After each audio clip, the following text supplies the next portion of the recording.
This is Jed Disler, and welcome to The Piano Maven, your friendly podcast guide to piano recordings. Consider taking out a paid subscription to The Piano Maven, and you will find a link to do so through my Substack page.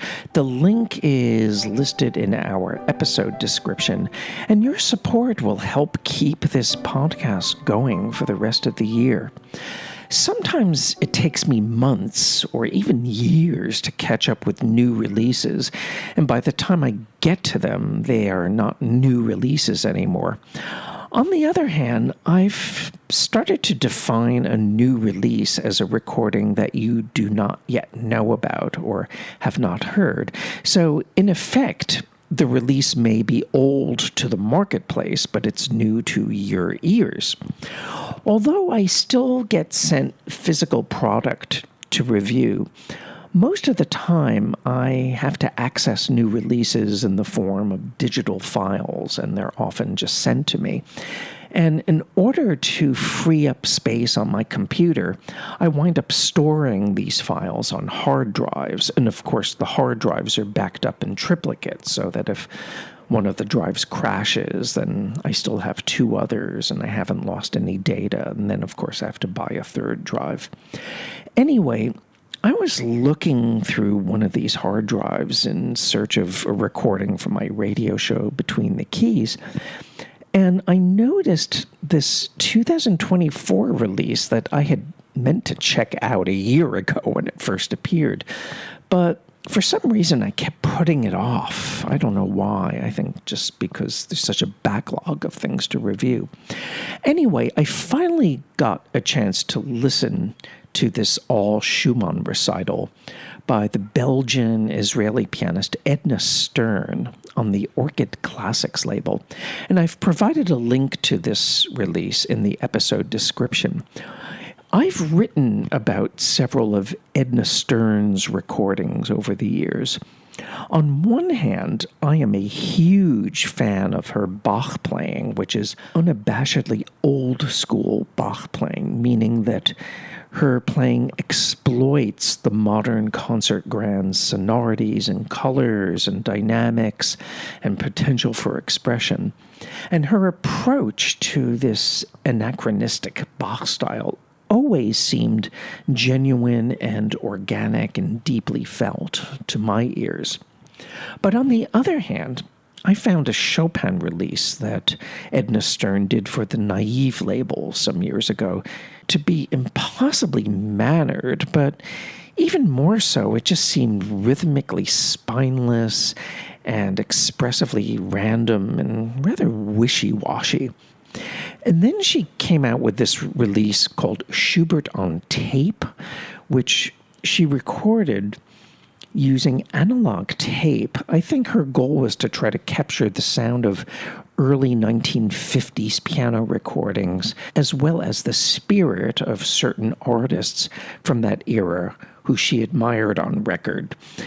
But I found her interpretations to be rather square and careful on this disc because she was adamant about avoiding the use of editing.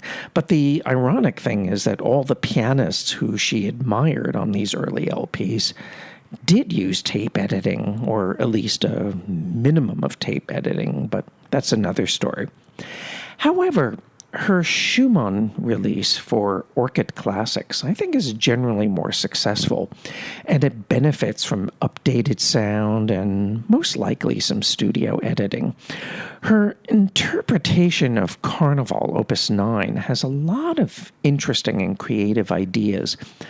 I kind of like her coy rubato and her subtle inflections throughout the Valse Allemande movement and where Paganini interrupts. And she tosses off Paganini's difficult cross rhythms with great musicality. And she doesn't make this little sequence sound like an etude for once. The quick papillon movement doesn't have that relentless drive that one often hears, but there is a lightness and playful quality and variety of voicing that, to my ears, conjures up images of butterflies instead of the usual sports cars that pianists often evoke. And these same qualities create a very attractive effect in the florestan movement. But elsewhere, Edna Stern's rubatos tend to wander, her rhythms sometimes lose their center, and movements where you really need drive and momentum, such as the work's opening and closing movements, lack just that drive and momentum. I get more of a sense of little vignettes that are casually strung together rather than little vignettes that are bound into a larger narrative scheme. And also, curiously, in Carnaval, Edna Stern has the habit of leaning on the first note of a piece, putting a fermata on it or a tenuto. And she does this often, and it seems like a mannerism. But for some reason, such expressive meanderings and the occasional feeling of underplaying seem to work better throughout Kinderscenen. Although the result is that you get less contrast in Kinderscenen between extroverted and introspective pieces. But I don't mind Edna Stern, for example, rounding off that little hoppy horse piece and playing around with inner voices. It's very charming in its way. But in the piece Coming, she broadens that first downbeat as usual, only to speed up as if making up for lost time. And is this expressive, or is it just a mannerism? I leave it to you to decide. Still, you can't deny Edna Stern's genuine musicality and sincerity. And she closes this release with what appears to be her opus 1 as a composer. And the piece is called Tonal or Not Tonal. Actually, she has a little hyphen between T-O and N-A-L. So maybe you pronounce it tunal or not tunal, or tonal or not tonal. I don't know. Basically, this piece sounds like somebody improvising bits and pieces of Schumann or Schubert or early Scriabin at random, and at 9.5 minutes, it never really gets going, nor does it assume a strong shape, and essentially it overstays its welcome. But admittedly, there are a lot of good ideas in this piece, and I think it's great that more and more concert pianists these days are stepping up to the plate as composers.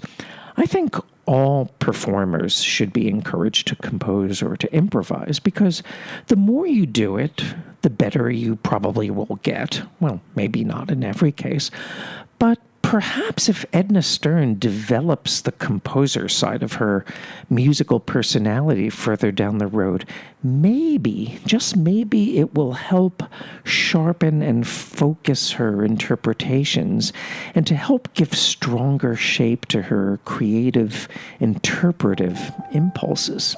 Just a thought. This is Jed Disler, and you've been listening to The Piano Maven, your friendly podcast guide to piano recordings. I look forward to being with you next time for our next episode.